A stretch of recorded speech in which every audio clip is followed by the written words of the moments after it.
تشکیل دیا جائے۔ قومی اسمبلی کے قوانین اس بات کی اجازت دیتے ہیں کہ جب کوئی اہم ترین مسئلہ درپیش ہو تو پورا ایوان کمیٹی کی تشکیل کر سکتا ہے، خود کو کمیٹی تشکیل کر سکتا ہے، لیکن حکومت نے اس طرف بھی کوئی ہمیں جواب نہیں دیا۔ اسی طرح ہم نے حکومت سے استفسار کیا تھا کہ ہمیں حکومت معلومات دے کہ اس کی پالیسی کیا ہے، چونکہ وہ قرارداد تو ایک پرائیویٹ ممبر نے پیش کی تھی، نہ وزیر اعظم نے پیش کی، نہ حکومت کے کسی وزیر نے پیش کی، لہٰذا اس قرارداد کی کوئی سرکاری حیثیت نہیں ہے، وہ ایک نجی ممبر کی قرارداد ہے۔ تو حکومت کی اس بارے میں کیا پالیسی ہے؟ پھر اسی طرح ہم نے حکومت سے مطالبہ کیا تھا کہ وزیر اعظم، وزیر خارجہ، وزیر داخلہ اور D G I S I اس حوالے سے ریاست کی جو پالیسی ہے وہ ایوان کے سامنے پیش کریں، تاکہ ایوان ایک انفارم ڈیبیٹ کے ذریعے اس کے اوپر ایسا پرزور اور جامع اور سبسٹینٹیو قرارداد منظور کرے جو کہ حقیقی معنوں میں 22 کروڑ عوام کے جذبات کی نشاندہی کرتے ہوں۔ لیکن حکومت نے اس طرف کوئی جواب دینے کی بجائے آج سوال جواب کے کارروائی کو جاری رکھنا زیادہ ضروری سمجھا، اور جب ہم نے احتجاج کیا کہ ہمیں بولنے کا موقع دیا جائے تو حکومت اور اسپیکر صاحب اجلاس کو غیر معینہ مدت کے لیے التوا کا شکار کر کے اسے برخاست کر کے رائے فرار اختیار کر گئے۔ اسی طرح ہم اس قرارداد کے ساتھ ساتھ چاہتے تھے کہ دو اہم مسئلے جن کا پاکستان سے بہت اہم تعلق ہے ان کو بحث میں لایا جائے۔ ابصار عالم صاحب سابق چیئرمین پیمرا پہ قاتلانہ حملہ کیا گیا ہے، یہ پاکستان کی صحافت پہ حملہ ہے، آزادی صحافت پہ حملہ ہے۔ یہ عمل کئی عرصے سے اس حکومت کے آنے کے بعد سے کافی عرصے سے چل رہا ہے کہ آزاد میڈیا کا گلا گھونٹا جائے، میڈیا کو سینسرشپ کے ذریعے بند کیا جائے، اور اگر کوئی صحافی دباؤ قبول نہ کرے تو اسے اغوا کر لیا جائے، اس پہ قاتلانہ حملہ کیا جائے۔ یہ جبر اور استبداد کی پالیسی پاکستان کے آئین اور قانون اور ان بنیادی حقوق کی نفی ہے جو پاکستان کا آئین آزادی رائے کے لیے ہمیں دیتا ہے۔ ہم اس کے اوپر بھی حکومت سے استفسار چاہتے تھے، لیکن حکومت نے موقع نہیں دیا۔ تیسرا اہم ترین مسئلہ کہ کوئٹہ میں جب ہمارے سب سے قریبی دوست ملک، برادر ملک چین کا اعلیٰ ترین وفد موجود تھا، سفیر اور ان کے ساتھ ایک ڈیلیگیشن موجود تھا، وہاں پر ایک دہشت گردی کا واقعہ ہوا جس میں 5 افراد جاں بحق ہو گئے۔ یہ ایک بہت بڑا حملہ تھا، یہ صرف دہشت گردی نہیں تھی، یہ سی پیک کے اوپر حملہ کیا گیا ہے، اور یہ براہ راست حکومت کی نااہلی اور نالائکی ہے کہ پاکستان کے اہم ترین دوست کے سفیر کے دورے کے موقع پر ایسی کارروائی ہو جانا، چونکہ وہ علاقہ نہایت گارڈڈ علاقہ ہے، وہ کوئی عام علاقہ نہیں ہے، اور اس سے پاکستان کی شہرت کو، پاکستان کے امیج کو اور سی پیک کو ناقابل تلافی نقصان پہنچ سکتا ہے۔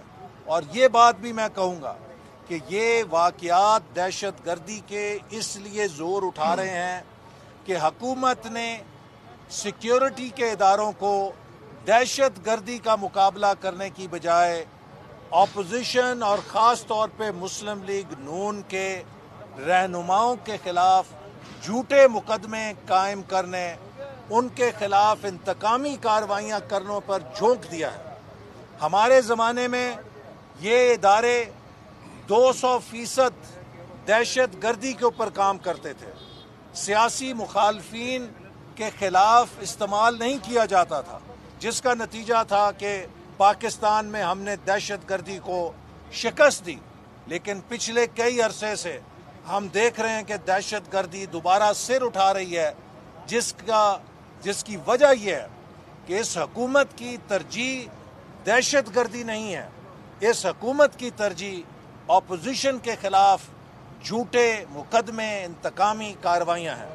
تو آخر میں پھر کہوں گا کہ ہمارے دل اور جذبات مجروح ہوئے کہ ایک ایسی قرارداد جو ہر پاکستانی کے دل کے قریب ہے، جو ناموس رسالت صلی اللہ علیہ وسلم کی شان سے تعلق رکھتی ہے۔ میں نے اس دن بھی اسمبلی میں کہا تھا کہ اس سے زیادہ اہم کام کیا ہے کہ جس کو وزیر اعظم کر رہے ہیں اور ایوان کے اندر نہیں ہیں۔ ان کو چاہیے تھا کہ وہ خود ہوتے اور حکومت کے وزیر اس قرارداد کو پیش کرتے، لیکن اس روز حکومت نے نہ وزیر اعظم آئے، نہ کسی وزیر میں جرت ہوئی کہ اس قرارداد کو پیش کرے، اور آج پھر حکومت نے اپنی غیر سنجیدگی کا مظاہرہ کیا ہے کہ ناموس رسالت صلی اللہ علیہ وسلم کی قرارداد سے زیادہ انہوں نے روٹین کے کویشچن آر کو موقع دیا کہ اسے چلایا جائے، اسے بلڈوز کیا جائے۔ اور میں سمجھتا ہوں کہ جب ہم ناموس رسالت صلی اللہ علیہ وسلم پر بات کرنا چاہتے تھے تو کویشچن آر کو زبردستی چلانے کی کوئی گنجائش نہیں تھی۔ حکومت نے ہمارے جذبات سے بھی کھیلا ہے اور قوم کے جذبات سے بھی کھیلا ہے، اور اس عمل پہ ہم مطالبہ کرتے ہیں کہ حکومت معافی مانگے اور بجائے اجلاس کو برخاست کرنے کے اس کو جاری رکھے، تاکہ اس کے اوپر ایوان کا ہر ممبر اپنے جذبات کا اظہار کر سکے۔ بسم اللہ الرحمن الرحیم۔ میں سب سے پہلے تو آپ سب کا شکر گزار ہوں، اور جس طرح احسن اقبال صاحب نے آج قومی اسمبلی کی کارروائی کی تفصیل آپ کو بتائی، یقیناً بہت ہی سنجیدہ مسئلے پر جس غیر سنجیدگی کا مظاہرہ اسپیکر صاحب نے کیا، اور ہم 2 دن سے اس پر سوچ رہے ہیں کہ حکومت کا موقف وزیر اعظم کی سطح پر جب انہوں نے قوم کے سامنے پیش کیا، اور اگلے روز حکومت کے وزراء نے قومی اسمبلی کے سیشن سے پہلے ہی اناؤنس کر دیا کہ ہمارے مذاکرات کامیاب ہو گئے ہیں، اور ہم حکومت کی جانب سے آج قرارداد پیش کر کے اس معاہدے کو تکمیل تک پہنچائیں گے جو ہم نے ٹی ایل پی کے ساتھ کیا۔ لیکن قومی اسمبلی کے اندر انہوں نے ایک پرائیویٹ ممبر کے ذریعے بل کو قرارداد کو پیش کیا، اور ٹی وی پر آ کر انہوں نے یہ بات کی کہ حکومت نے اپنا معاہدہ پورا کر لیا ہے، جبکہ بین الاقوامی میڈیا کے سامنے انہوں نے یہ موقف رکھا کہ یہ ایک پرائیویٹ ممبر کی صورت میں ہم نے قرارداد کو پیش کیا ہے، یہ حکومتی پالیسی نہیں ہے۔ میں سمجھتا ہوں کہ وزیر اعظم صاحب کو قومی اسمبلی میں آ کر اس ابہام کو دور کرنا چاہیے کہ جو انہوں نے بین الاقوامی دنیا اور اپنی قوم کے سامنے پیش کیا ہے، کہ ایک جانب تو وہ قوم سے کہہ رہے ہیں کہ ہم نے آپ کے ختم نبوت اور ناموس رسالت کے مسئلے کو اقوام متحدہ، OIC اور بین الاقوامی دنیا میں جس طرح لڑا ہے اس طرح کسی نے نہیں لڑا، اور دوسری جانب بین الاقوامی دنیا سے کہتے ہیں کہ اس قرارداد سے ہمارا کوئی تعلق نہیں۔ اس عمل کو ہم کس چیز سے تعبیر کریں کہ وہ بین الاقوامی دنیا کو دھوکہ دے رہے ہیں یا اپنی قوم کو دھوکہ دے رہے ہیں۔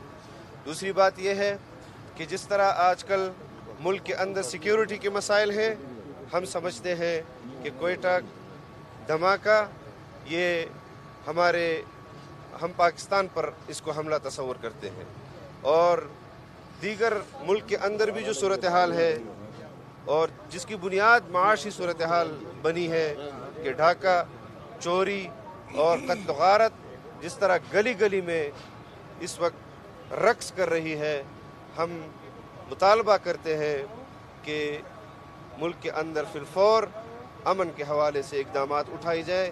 لوگ قتل ہو رہے ہیں، دکانوں میں قتل ہو رہے ہیں، بازاروں میں قتل ہو رہے ہیں، اور گھروں کے اندر ان کے ڈاکے ہو رہے ہیں۔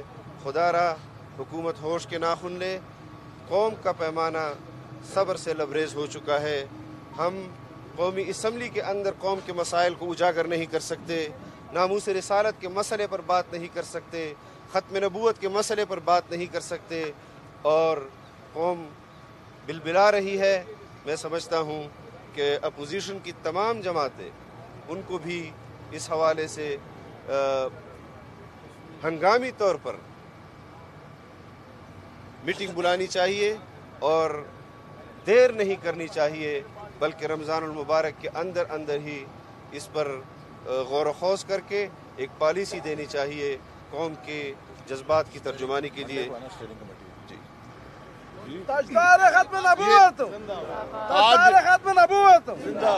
آج آپ کے سامنے حکومتی منافقت کی بدترین مثال آئی ہے. اس کی کوئی نظیر پاکستان کی پارلیمانی تاریخ میں نہیں ہے. آج ہمیں توقع تھی کہ ایجنڈے پر ناموس رسالت کے معاملے پر بحث کا آغاز ہوگا، ایجنڈے پر نہیں رکھا گیا. ہم نے زور دیا کہ آج اس بحث کا آغاز کیا جائے. حکومت نے رائے فرار اختیار کی. اسپیکر صاحب آج تشریف ہی نہیں لائے. حکومت کا کوئی وزیر آج ایوان میں نہیں آیا. آج کرسی صدارت پر ایک ایسے شخص کو بٹھایا گیا، ڈپٹی اسپیکر صاحب کو، جن کے الیکشن کو الیکشن کمیشن کا لدم قرار دے چکا ہے. ہائی کورٹ اس کی توثیق کر چکا ہے. جو ایک سٹے آرڈر پر سپریم کورٹ سے آج اسمبلی کا ممبر ہے، اس کو کرسی پر بٹھایا گیا.